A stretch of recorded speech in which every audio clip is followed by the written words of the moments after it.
Hello everyone, happy Friday, the end of another week. Well, almost.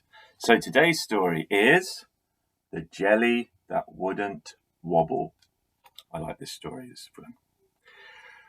Princess Lolly wriggled with excitement. It was her 89th birthday. "Where's my special jelly?" she asked.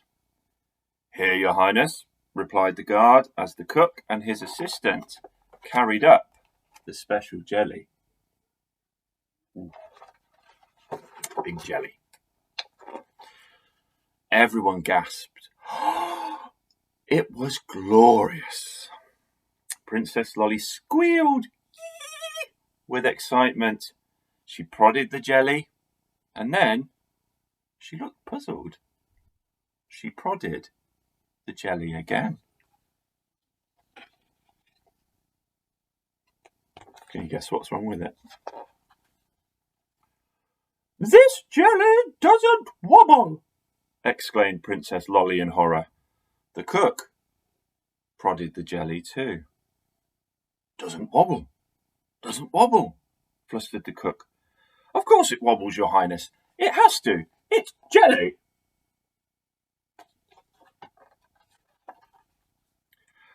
"I said, this jelly doesn't wobble,"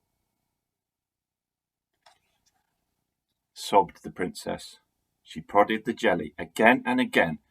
It still didn't wobble. "I want my jelly to wobble.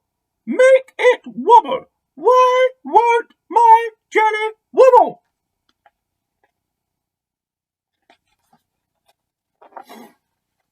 Everyone looked at the jelly in wonder.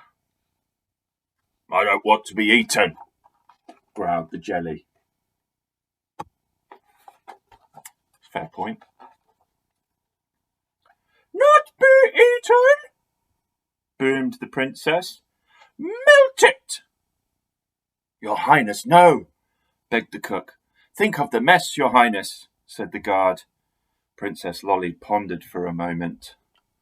"1,000 chocolate sovereigns for anyone who can make my jelly wobble," announced the princess.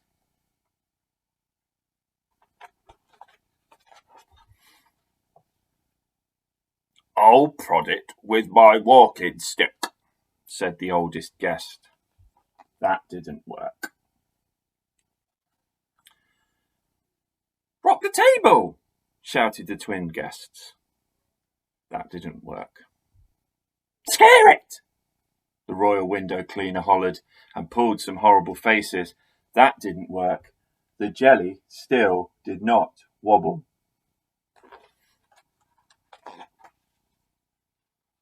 "I won't wobble. I won't wobble. And that's my final word," said the jelly. Princess Lolly turned the colour of a very ripe strawberry. The cook turned white with worry.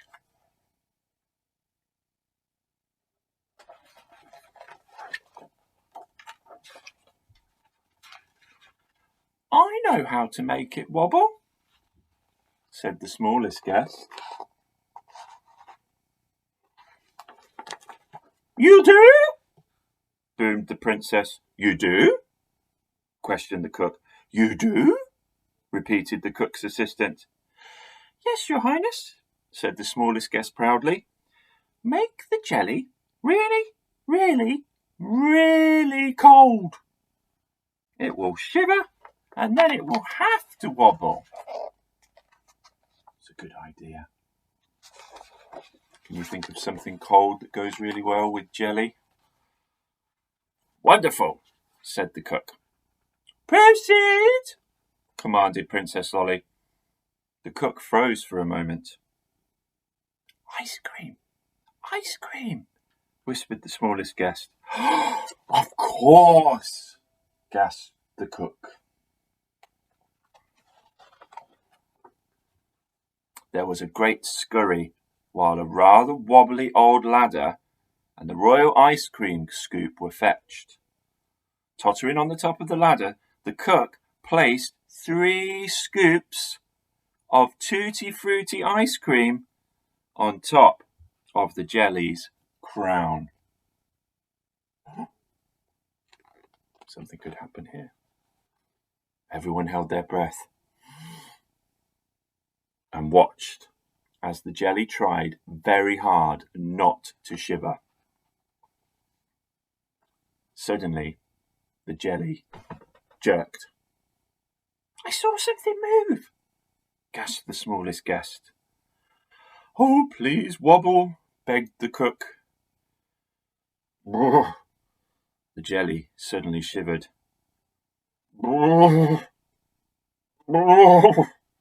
It shivered again, rocking this way and that way, quivering, quaking, trembling, shaking. What a spectacle! The guests moved back in fear. The cook began to cry, and Princess Lolly stared in wonder at this quivering, shivering sight as the defeated jelly wobbled and wibbled, wibbled and wobbled, just like a jelly should. The hungry guests cheered. "Hooray!" The cook sobbed with relief, and the guards stood at ease. "Silence!" cried Princess Lolly. There was an instant hush. "Now we can eat the jelly," she proclaimed. "Oh, phew," sighed the cook. And they did. And, by the way, the princess kept her promise and rewarded the smallest guest with 1,001 chocolate sovereigns. Oh, there they are. Poor jelly. There's the smallest guest with his riches. Look at that. Imagine how much chocolate 1,001 gold coins must be. Woo. So, today's activity, it's a bit of a fun one to finish the week off. I would like you to see if you can design a front cover for a book about something that doesn't do what it should. So the jelly didn't wobble here, and jelly should wobble. So you could have a think about a hammer that doesn't hit things. You could think about the shoes that don't walk anywhere. There's all sorts of things. The lawnmower that doesn't cut. It can be food, it can be an object in your house that doesn't do what it does. And then design a front cover, give it a title. And I'd love to see what you produce. So there won't be any stories tomorrow or Sunday, but I'll be back on Monday with some more for you, okay? So have a great weekend. I'll see you on Monday. Bye, everyone.